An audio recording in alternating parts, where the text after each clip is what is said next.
আমি হচ্ছি বরিশাল্লা হচ্ছে বৌমা।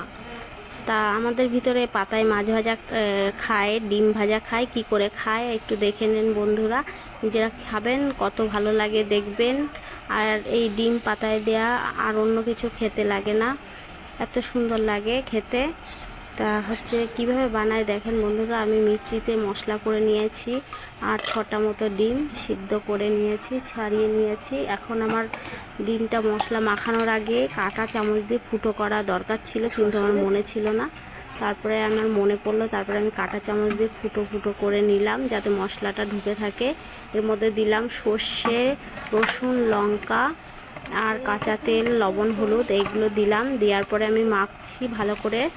আর সাইডে আমি কলা পাতাটা রেডি করে রেখেছি, তা সেখানে আমি ভালো করে ধুয়ে নিয়েছি। তারপর সর্ষের তেল লাগিয়ে রেখেছি যাতে না লেগে যায়, তার জন্য আমি এটা করেছি।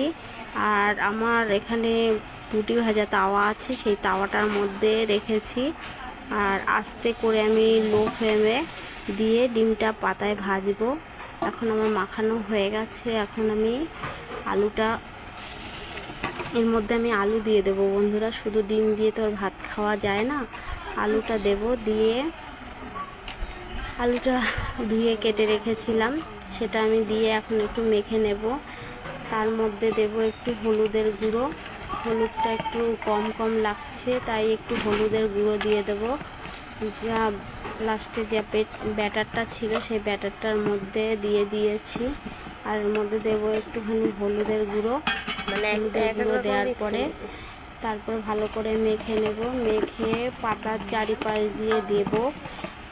আর লাস্টে আমি একটুখানি আমার দেয়া আস্তে আমি দিয়ে দিচ্ছি আলুগুলো। আমার কেটে দিলে সব থেকে ভালো হয়, কিন্তু আমার জায়গা শর্ট বলে আমি এইভাবে দিয়েছি বন্ধুরা।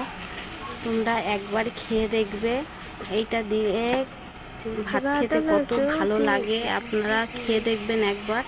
আমি হচ্ছে আগে জানতাম না, শ্বশুরবাড়ি এসে এটা দেখেছি, দেখার পর আমি নিজে ট্রাই করেছি।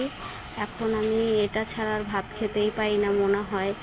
আমার রোজ হলেই ভালো হয়, কিন্তু রোজ রোজ তো খাওয়া যায় না, অনেক সময় লাগে। কলা পাতাটা আনতে হয় আমাদের এখানে, আবার বরিশালের মানুষ বেশি বলে তাই কলা পাতাটাও কম পাওয়া যায়। কলা পাতাটা আমাদের এখানে কলা গাছ কম আছে, এত মানুষ খায় তার জন্য কলা পাতাটাও পাওয়া যায় না। এখন আমার দেওয়া হয়ে গেছে, আমি একটু সর্ষের তেল বিছিয়ে দেব, একটু সর্ষের তেল দিয়ে দেব। তারপরে আমি আস্তে লো ফ্লেমে দিয়ে দেব গ্যাসে।